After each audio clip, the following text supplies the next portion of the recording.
우리 신약 성경의 첫 네 권의 책을 가리켜서 복음서라고 하는데요.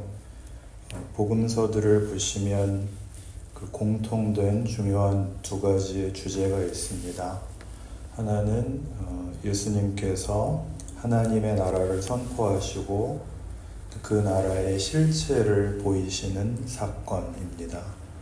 기적을 일으키시고 병자를 고치시고 귀신을 쫓아내시고 죽은 자를 살려내시고 해서 하나님의 통치의 권세를 보이시는 것이 복음서 내용의 큰 하나의 주제입니다.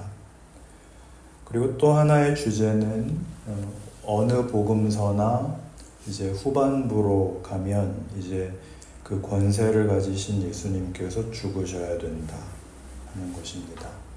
그 순환을 말하고 있습니다. 문제는 이 둘이 우리가 보기에 서로 모순돼 보인다 하는 사실입니다. 오늘 이 누가복음 9장 본문에도 44절에 나오는 예수님께서 당신이 고난을 당해야 된다,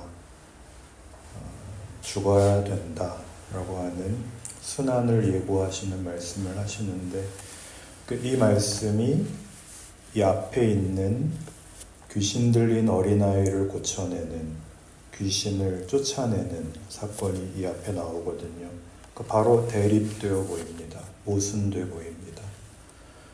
죽은 자를 살리시는 능력을 가지신 분이 유일하신 우주의 통치자라고 하는 하나님의 아들이 죽으셔야 된다는 것은 세상의 권력, 세상의 세력에 희생당하고 패배해야 된다 하는 것은 지금까지 예수님의 모든 사역과 연결을 해도 이렇게 이해할 수 없는, 그래서 예수님 당시의 제자들조차도 그 내용을 납득하기가 어려운 문제였습니다.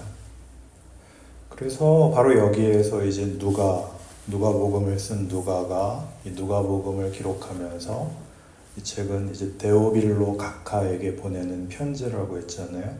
데오빌로 각하에게 이 문제에 대한 기독교 복음의 핵심 되는 내용을 이제 여기에서 예수님의 말씀을 통해 설명하고 있는 셈입니다. 예수가 누구냐? 예수를 믿는다는 것이 무엇을 의미하느냐에 대한 답입니다. 우리가 이제 그 설명을 듣게 되는 것이죠. 예수를 믿는다는 게 뭘까 할 때 예수님께서는 이런 식으로 설명을 하셨습니다. 그것은 세상 권력과 다르다. 세상 권력이라는 것은 적자생존입니다. 약육강식입니다. 이기는 자는 살고 지는 자는 망한다는 것이 세상의 법칙이라면, 세상의 권력이라면 하나님 나라의 권세는 그것과 다르다 하는 것입니다. 힘을 가지고 상대방을 누르고 밟아서 가지는 승리가 아니라 죽어 망하는 것에서도 생명을 만들어내는 부활 권세다. 이렇게 선언하는 만만치 않은 복음의 중요한 본질입니다. 이 문제를, 이 모순을 사도 바울은 고린도후서 12장을 보시면 이렇게 풀고 있습니다. 고린도후서 12장 7절을 보시겠습니다.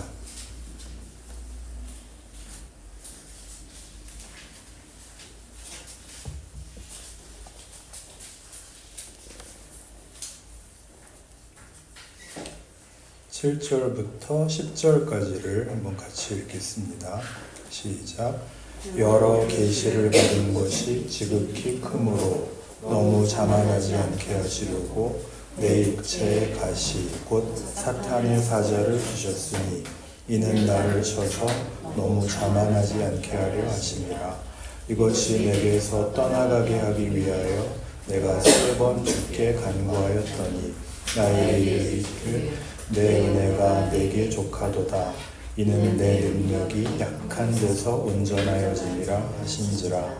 그러므로 도리어 크게 기뻐함으로 나의 여러 약한 것들에 대하여 자랑하리니 이는 그리스도의 능력이 내게 머물게 하려 함이라. 그러므로 내가 그리스도를 위하여 약한 것들과 능욕과 궁핍과 박해와 곤고를 기뻐하노니 이는 내가 약한 그때에 강함이라. 이것이 사도 바울이 이해한 그 세상 권력과 하나님 나라의 권세의 차이에 대해 바울이 직접 자기 인생 속에서 겪었고 또 얻은 분명한 답입니다. 바울은 하나님의 종으로서 하나님의 나라와 예수 그리스도를 보다 이렇게 효율적으로 증거하기 위하여 자기 몸에서 그 사단의 가시를 빼주기를 원했답니다. 당연한 소원이죠.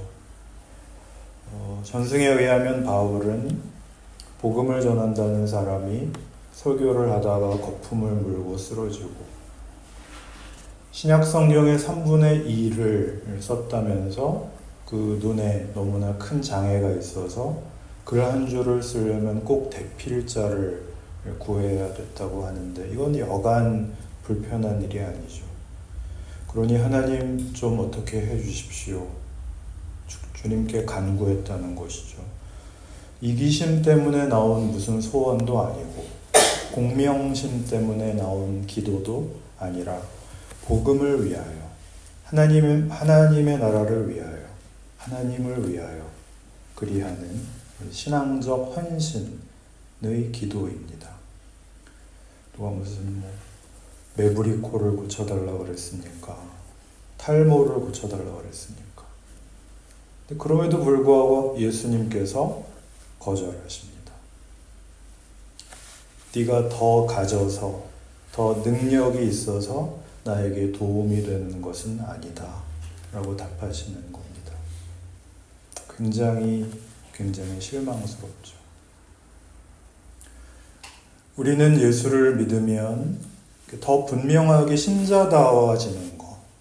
이때 신자다워진다는 것은 1차적으로는 도덕성일 수도 있고 조금 더 능력이 있어서 쓸모 있기를 바라는, 교회에 도움이 되기를 바라는 그런 것일 수도 있고 또 신앙적으로 더 거룩해지는 것일 수도 있고 이런 소원들을 가지기 마련입니다. 그게 뭐가 그렇게 잘못이겠어요? 그런 소위 주님을 위한 거룩한 소원 우리 다 한 번씩 가져본 적 있죠. 그러나 지금 바로 이 사도 바울의 이 사건 속에서 성경이 증언하는 것은 그게 다가 아니다. 그렇게 말하는 셈입니다. 예수를 봐라. 귀신을 쫓아내고 죽은 자를 살리시고는 자신이 죽기로 하셨다. 라고 얘기하는 것입니다. 제자들이 놀라서 묻죠. 그럼 도대체 하나님의 나라는 어떤 사람의 것입니까? 어떤 사람이 하나님 나라의 백성이란 말입니까? 오늘 본문에 하나님 나라는 이 어린아이의 것이니라 라고 제시하죠. 여기서 어린아이란 권력과 가장 거리가 먼 사람입니다. 자신이 원하는 것을 이루기 위한 어떤 능력을 가질 수 없는 사람. 이기기 위하여 상대방을 격파시킬 힘을 가지지 않은 존재로서 어린아이입니다. 여기를 지적하는 것입니다. 여러분, 우리가 예수를 믿는다고 할 때 우리는 우리가 가진 소원을 말하자면 그 세상적인 것에서 종교적인 것으로 어떤 명분을, 어떤 주제와 내용을 바꿀 뿐 우리가 가진 그 삶의 원칙에 있어서는 기존에 가졌던 생각과 고집을 못 벗어나게 되는 경우가 대부분입니다. 예를 들어서 우리 청년 때 이런 기도하셨죠. 배우자를 위해 기도해야 됩니다. 구체적으로 기도해야 됩니다. 혹시 그 청년 때 제가 이 말씀을 드린 적이 있나요? 있나요? 지금이라도 드릴까요? 배우자를 위해 구체적으로 기도하십시오. 구체적으로. 그래서 다 기도하셨죠. 하나님, 저는 뭐 큰 거 바라지 않습니다. 제 배우자가 될 사람은 키는 180만 넘으면 되고, 집안은 어때야 되고, 학력은 어때야 되고, 외모는 어때야 되고, 성격은 이렇게 전부 다 구체적으로 소원을 가지는 바람에 하나님이 결혼 정보 회사가 됐죠. 물론 거기다가 우리는 신앙이 좋아야 됩니다라고 우리의 소원을 종교적인 곳으로 포장을 했습니다. 그게 뭐 그렇게 나쁜 일이겠습니까마는 여기에서 벗어나지 못하면 우리의 신앙은, 우리의 기도는 신의 힘을 빌려서 자기의 인간적 욕망을 극대화하는 일에 불과해지고 만다는 것입니다. 더 중요하게는 무슨 문제가 생기느냐 하면 우리가 실패했을 때, 그리고 소원은 있으나 그 소원을 이룰 능력이 없음을 절감할 때, 우리의 의지가 굉장히 박약하다는 것을 확인할 때 우리는 갈 데가 없게 됩니다. 여기가 우리의 소원이 하나님이 우리에게 이루시고 싶어 하시는 일들과 충돌하고 있는 지점입니다. 기독교 신앙인들의 가장 큰 현실적인 문제는 몰라서 못하는 것이 아니고 알아도 못한다는 사실과, 더 중요하게는 아는데 싫어한다는 사실을 직면하는 현실입니다. 거룩해야 된다. 아는데 거룩하기 싫습니다. 솔직하게. 그런데 이게 사실은 신앙인들이 부닥치는 진짜 현실입니다. 아는데 왜 못하는지, 왜 이렇게 속으로부터 이렇게 내키지 않는지, 답답하기 짝이 없고 실망스럽고 나는 구원을 못 받은 사람이 아닐까 이렇게 의심까지 되고, 그래서 결국 최소한의 신앙생활에 머물고 마는. 그런데 그게 우리의 지금 이 상태가 예수 그리스도께서 우리에게 가르치시는 하나님 통치의 다름이라고 생각해 보신 적 있으신가요? 로마서 8장을 보시면 이런 얘기를 합니다. 로마서 8장 28절입니다.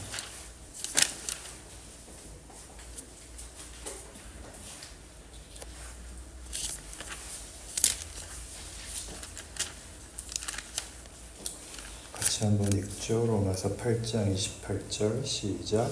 우리가 알거니와 하나님을 사랑하는 자 곧 그의 뜻대로 부르심을 입은 자들에게는 모든 것이 합력하여 선을 이루느니라. 잘 아는 말씀이죠. 무슨 뜻일까요? 모든 것 속에는 뭐가 들어있는 걸까요? 뭐가 합력하여 선을 이룬다는 걸까요? 오늘식으로 얘기하면 이 속에 바로 이 내용이 있는 겁니다. 네가 성공했을 때뿐만이 아니라 실패한 것까지, 너 자신이 거룩함으로 충만했을 때뿐만 아니라 거룩함과 가장 먼 자리에 있었던 것까지 합력하여 선을 이룬다. 혼돈스럽습니다. 기독교 신앙이라는 것이 그러면 노력하지 않아도 된다는 말인가? 그냥 아무렇게나 해도 된다는 것일까? 책임이 없어도 된다는 것일까? 라는 생각을 불러일으키기 때문이죠. 그러나 지금 성경이 하고 싶은 얘기는 그 얘기가 아닙니다. 비유컨대 공부를 할 것인가 말 것인가의 수준에서 하는 얘기가 아니라 공부를 한다는 건 무슨 뜻인가를 얘기하는 것입니다. 공부를 한다는 것은 궁극적으로는 성적의 문제가 아니죠. 공부를 한다는 것은 한 인간이 인간으로서 자라간다는 뜻입니다. 우리 사회에서는 이게 매우 왜곡되어 있습니다. 왜냐하면 공부가 신분 상승의 하나의 도구처럼 오랜 세월 그렇게 생각되어 왔기 때문이라고 여겨집니다. 성실의 문제입니다. 한 인간으로서 인간답기 위하여 다른 사람의 말을 혹은 거창하게 얘기하면 인류 문화 유산의 가치에 정당한 권위에 겸손하게 귀를 기울인다 라는 의미인 것이죠. 그게 공부입니다. 다만 점수 잘 받아서 법대 가고 의대 가고 하버드 가고 그런 문제가 아닙니다. 그런 차원에서 오늘 신앙을 논하는 것입니다. 모든 것이 합력하여 선을 이룬다는 것은 그런 뜻입니다. 하나님의 통치는 너 보고 다 책임지라는 얘기 아니다. 그겁니다. 예수 안에서 하나님이 너에게 허락한 하나님 백성의 길이 있다. 그 길을 따라와라. 너의 속도대로, 내 발걸음 속도대로 따라와 봐라. 따라와 보면 너희가 너희의 한계를 보게 될 것이다. 너희의 못난 것을 보게 될 것이다. 그러면 그 속에서 이걸 발견하는 거죠. 나를 키운 것은 다만 승리와 성공이 아니다. 라는 것을. 실패를 하면, 자기에 대하여 절망을 하면 나 자신이 누구인가를 깊이 돌아볼 수밖에 없습니다. 거기에다 대고 하는 발언입니다. 걱정하지 마라. 하나님의 권세는 세상의 권세와 많이 달라서 우리가 경험하는 자신에 대한 절망, 자기에 대한 한계, 이걸 가지고 하나님은 일을 하시고 결과를 만드신단다. 어떻게? 예수께서 하나님의 나라의 권세를 가지고 죽은 자를 살리시며 귀신을 쫓아내시되 그가 죽으신 것처럼. 죽음이란 세상의 가장 큰 권세죠. 그걸 받아 끌어안고 자신이 죽어버리십니다. 우리의 못남과 실패와 절망과 소멸에서 생명을 다시 살리사 부활을 만드십니다. 그것이 합력하여 선을 이룬다는 말씀의 뜻이죠. 같은 로마서 8장 1절이 이것입니다. 그러므로 이제 그리스도 예수 안에 있는 자에게는 결코 정죄함이 없나니 이는 그리스도 예수 안에 있는 생명의 성령의 법이 죄와 사망의 법에서 너를 해방하였음이라. 우리는 더 이상 하나님 앞에 잘잘못으로 평가받지 않습니다. 이렇게 하나 잘못되면 내가 하나님 앞에 뭘 잘못했나? 이렇게 생각하지 않으셔도 됩니다. 하나님의 자녀거든요. 우리는 자녀로 평가를 받습니다. 잘잘못이 아니라요. 자녀로 평가를 받는다는 건 뭘까요? 자녀는 사실 평가의 대상이 아니라 사랑의 대상입니다. 그렇지 않습니까? 아이가 잘못하면 우리는 벌만 주나요? 아니요. 애가 울면 괜찮아. 수틀리면 빠꾸해. 아빠 여기 있어. 너는 다 잘해. 그렇게 우리가 잘못하면 더 안아주시고 고쳐주시는 하나님이시랍니다. 그래서 성경은 이 말을 할 수 있습니다. 다시 고린도전서 15장에 가보시면 고린도전서 15장 51절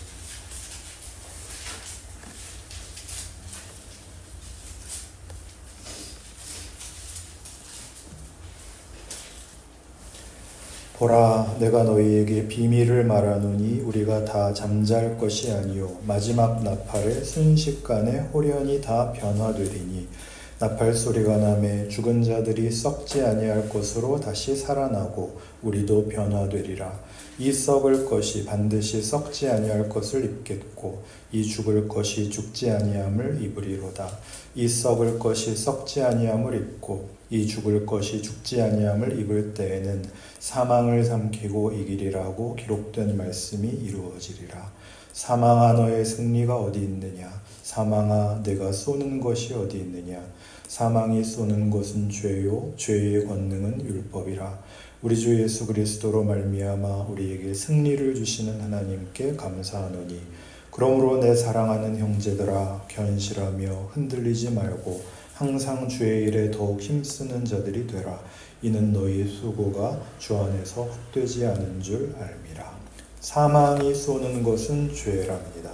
성경은 죄의 값은 사망이라고 그러죠. 죄란 잘잘못입니다. 잘잘못을 따지는 것. 그러나 우리는 하나님 앞에서 잘잘못으로 평가되는 대상이 아니라 하나님의 자녀입니다. 그래서 사망은 우리에게 힘을 쓰지 못합니다. 물론 우리 잘못하죠. 그리고 결국 죽습니다. 그러나 하나님은 예수 안에서 보이신 것 같이, 예수의 부활에서 증명하신 것 같이 세상이 가진 권세, 우리가 만드는 사망에서도 생명을 일으키실 것이랍니다. 하나님의 통치의 위대함이요 경이로움입니다. 그러므로 내 사랑하는 형제들아 견실하며 흔들리지 말고 항상 주의 일에 더욱 힘쓰는 자들이 되라. 이는 너희 수고가 주 안에서 헛되지 않은 줄 알미라. 어떤 수고일까요? 오늘 여러분이 고민하시는 것, 자책하시는 것, 나는 왜 이럴까? 늘 우시는 것, 그거 괜찮습니다. 나의 못난 것을 인하여 포기하지 마십시오. 그 못난 짓을 마냥 반복하는 곳으로 도망하지 마십시오.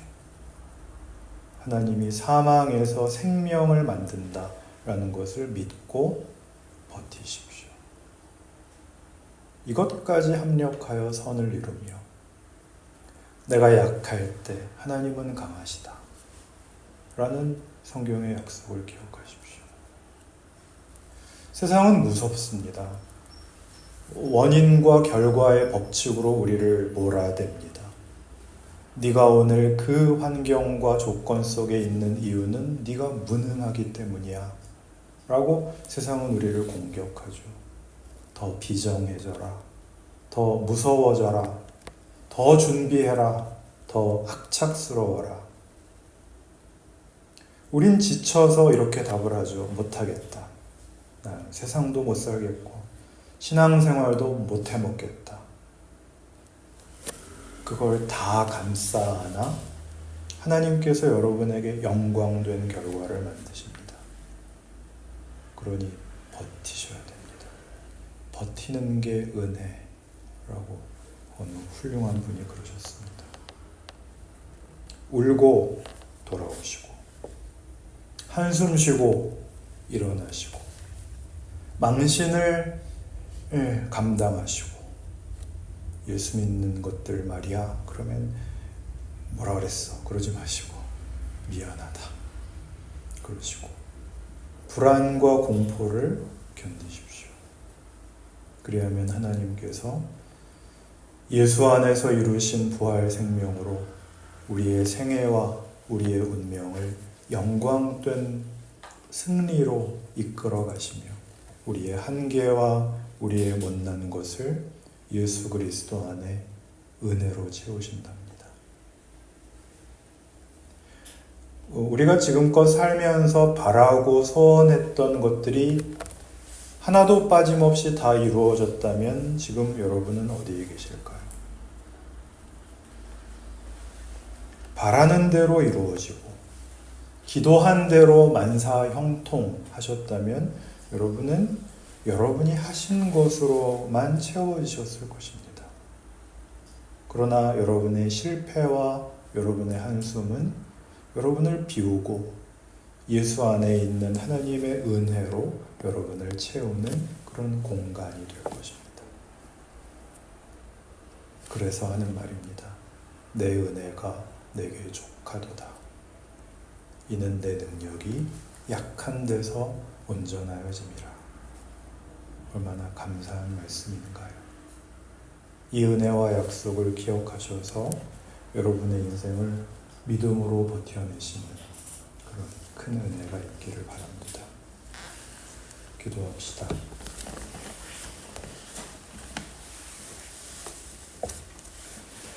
하나님 아버지, 우리의 현실은 무섭습니다.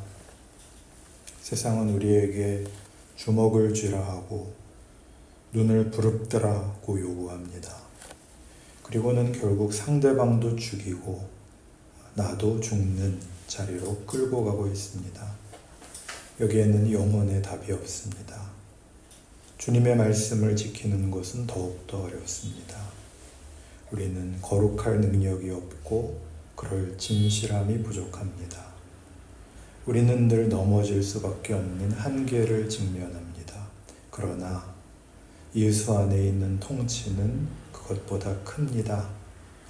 우리 한순간의 눈물보다 크고 우리의 절망과 한계보다 무한히 큽니다. 그것은 창조주의 능력이요 부활 생명의 능력입니다.